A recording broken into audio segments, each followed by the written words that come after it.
You found Michigan's retirement coach, Mike Douglas. The economy will economy.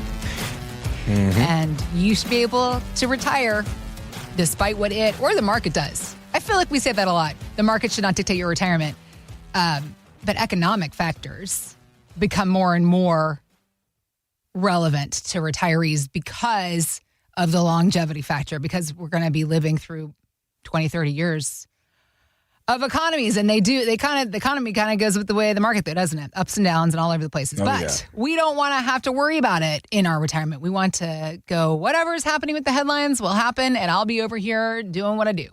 That is the goal of Michigan's retirement coach anyways. Certified financial planner Mike Douglas, who is here to share with you some ideas on the things you can be working on, being proactive about, despite what headlines might be telling you. I'm Heather Branch, here to ask Mike about this very subject matter today. So, things we're going to see in 2026. Economic factors that will continue. Baby boomers continue to retire at record numbers. One, they are leaving the workforce while inflation remains high and is continuing to do a number on all household budgets, retired young families and everybody in between.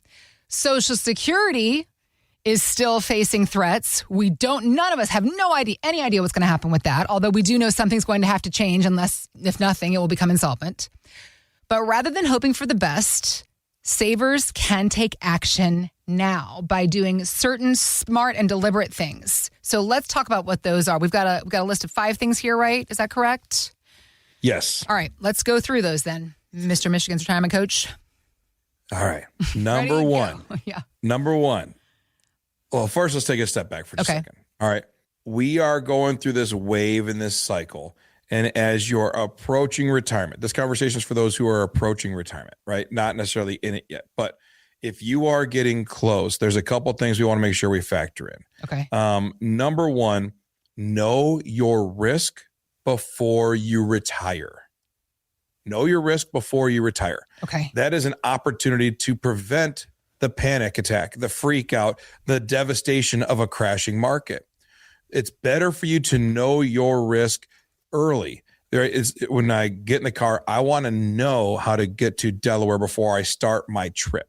So I put it in the GPS, and the GPS tells me the best way to get there, the hazards ahead, the policemen that are out there, the construction, all the things that will cause me headache along the way. But yet now I have a plan of how to get there. Mm-hmm. Your risk is no different. The amount of risk you're willing to take on in your portfolio should be decided before the market starts freaking it out and crashing it down and doing all these resets and doing all the things that the market does. The market is going to market over the years. We just have to build a plan that says, I know who I am and my advisor knows who I am, so I'm invested appropriately for that. You do not want to build a plan based on hope. You want to build a plan based on good information, good data, and good training. Right. And the time to discover your risk tolerance is before the market tests it. You said that in our radio. We have Mike has a radio program weekly in Grand Rapids. You said that before. And I was like, repeat that thing. That's such an important thing. Yeah. Say it again. Yep. So the time to discover your risk tolerance is before the market tests it. Got it. Yeah. Because it will. Yep. The market's going to crash and everybody's going to freak out like it's the first time. So in Michigan, we always laugh because this is not the first time it's happened. Why are we all freaking out? That's another very valid point. Why are we all In Michigan, we have awful, beautiful, but awful driving weather in the winter. Yeah. Like that's just what we deal with here. So this year it came really early. December was really, really snowy, more than usual. And so many people act like it's their first time driving in the snow. They just drive like idiots. They either drive way too slow or way too fast, or they just do things. Now, my son, Gavin, who just finished driver's training and has his permit, is actually driving in the snow for the first time. Right. He's the only one I give grace to. Everybody else, like I've lived here for the last 38 years. Yep. I know how to drive in the snow, and I'm not going to act like I don't every time it snows. We just need to know that the snow's coming, be prepared, leave a little earlier, and do the things you need to do. That's the way I mitigate risk in my car. Is if it's snowing, I leave earlier. That way I can drive slower. Like that's the model. Yep. In retirement planning and investing, we need to know how much risk we're willing to take and how we need to invest for our own timeline. How do I build a plan that makes sense? So number one, know your risk before retirement, because the market will test it out. The market will stress you out. The market will market. You just have to know who you are before that comes up. Okay. So number one, know that. Know your risk before you retire. Number two, use higher contributions while you can. Okay. There are catch-up provisions for people aged 60 to 63 for the super catch-up. There are opportunities to put money into your retirement accounts. There's even, and a lot of times when people ask, they say, well, how much can I put in my retirement account? The basic numbers are right around $30,000 between you and the employer contribution. But that's actually not all you can put in there.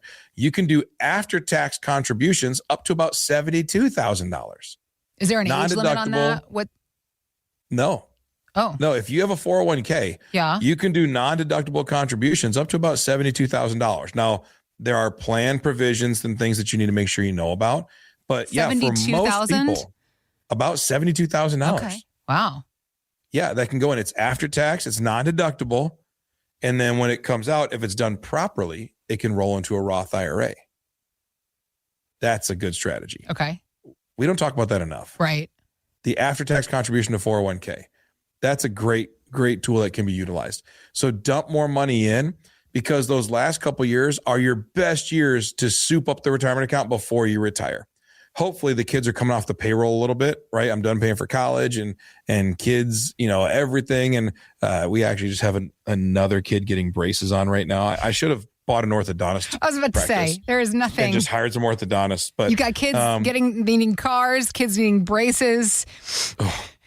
It's the most fun time of life, but it's also the most expensive time of life. Yeah. So that'll be our third kid with full-on braces. Wow. And the fourth is coming. Mm-hmm. So, but knowing that, like, the kids are coming off the payroll, and it's kind of like when you use like the Dave Ramsey system for paying down debt. Mm-hmm. I'm going to pay this much towards debt every month. I'm going to pick the right debts, pay them off, and then keep paying that much to snowball and start getting things paid off. You can do the same thing for contribution. I can contribute more and more. I'm used to spending this much in expenses, but now my new expense will be catch-up contributions to my 401k or my Roth or different things. So that's part of the strategy. So number one, know your risk. Number two, use all the catch-up provisions you possibly can. Number three, hedge for inflation. Inflation is out there, and we hear all this news like, oh, well, inflation's down. Isn't that good? It is down compared to previous years, but we don't have deflation. Because people keep saying, well, why isn't stuff cheaper? Well, that's deflation. Deflation is not good. Deflation is when your economy is going through a real crisis, and as a result, the price is coming down. We have way too many goods for the amount of people who can pay for them. So since the supply is so high and the demand is so low, then the cost comes down. We don't want to live in a place where people don't have money to pay for groceries. Right. That's not good. Right. But that's one of the best ways to get deflationary groceries. So we don't have deflation. We just have a slower inflation rate. Rather than growing at a really high rate, it's growing at a slower rate. That is good for us, but it doesn't mean that it's cheaper necessarily. Okay. So as a result, we need to hedge for inflation for the future. What does it look at? 2%, 4%, 5%? How do we still live our life? And then kind of alongside of that, we need to know that healthcare costs are a real thing. So number three is hedge for inflation. Number four, deal with healthcare costs. One of the most underutilized tools in a retirement plan is a health savings account. Tax-free savings for your retirement health needs. Is that something that you would get through your employer? Because not everybody has access to that. Is that no? You can get them just independent. Oh, okay. You can get them from other places. You have to have a certain age to do it. No, you just have to have a high deductible plan. Okay. That's it. Okay. So as you get towards retirement, or even there's people my age at the nice young age of 42. Right? There's people who have HSAs, and they use that to cover their copays or deductibles. But as you get closer towards retirement, especially if someone says, well, I'd like to get out at 62, what do I do about healthcare until Medicare kicks in? Yeah. If you store up enough in your HSA, if you can get $50,000, $60,000 in your HSA, well, then now I can cover my premiums for those years and I can retire and not worry about healthcare. Got it. So that's a very underutilized tool. Tax deferred going in, tax free coming out. So that's a beautiful thing. So I would use an HSA more and more. And then the last thing is get serious about your legacy plan and make sure you've buttoned up some things. You've worked for 30, 40, 50 years to build a life, to build a home, to build an estate, to build assets. And now it's time to retire. and I need to get this thing taken care of. I need an estate plan. Not everybody needs a trust, in my opinion. There are lawyers that disagree with me on that, and we can kind of go back and forth. But everybody needs a will. Everybody needs healthcare directives, and everybody needs really good beneficiary documents.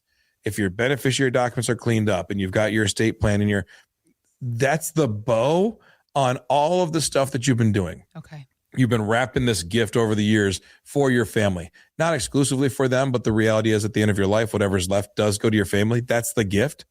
The bow on top is not only do you get this money, I did an estate plan that makes sure that it doesn't go to probate. It's not unnecessarily taxed, and it's built for my family, not for the government to come in and take a look and see what they can grab out along the way. So those are the keys to me. I think if you do those 5 things, if you know your risk before you retire, if you do your extra contributions as you go along the way, if you hedge for inflation, build that out. If you do your health savings account and plan for your healthcare costs, and then have a good estate plan as a bow on the back end, that is a successful retirement plan. And that is a way to make sure that all of your hard work stays within your loved ones and those you care most about, and the government doesn't get to come cherry pick some out for themselves. All right. You've definitely got some action items here. If you are listening to this podcast, watching this YouTube video, you've got your action items, but also going through these motions, it can feel overwhelming. You can start to get intimidated. There is a, oh, no, run into the bed, pull the blanket over your head effect that happens to a lot of us. So if you get those feelings, if you have questions about these options, opportunities, what you might have, if you want somebody to review all these things with you, Mike and his team, they're here to do just that. Visit us at michigansretirementcoach.com. We also have links posted in the show notes, so you can just click there. It will take you to our website so you can start the conversation with Mike and his team. There is a lot to figure out in a retirement plan. We are living in the year of 2026. Nothing is slowing down, and life will continue on even into your retirement. And Mike and his team want to help simplify the process with and for you. So if you have questions, we're here for you. Visit us anytime. michigansretirementcoach.com. Thanks for listening to Michigan's Retirement Coach with Mike Douglas. To learn more, visit michigansretirementcoach.com. Michael Douglas is an investment advisor representative of Stewards Wealth Planning, LLC, a registered investment advisor. Financial professionals are not licensed in all 50 states. To find out if Michael Douglas is licensed in your state, please call 517-323-7526. Stewards Wealth Planning, LLC is not affiliated with nor endorsed by the Social Security Administration or any other government agency and does not provide legal or tax advice. Annuity guarantees rely solely on the financial strength and claims-paying ability of the issuing insurance company. By contacting us, you may be provided with information about insurance and annuity products offered through Michael B. Douglas, NPN number 9650939.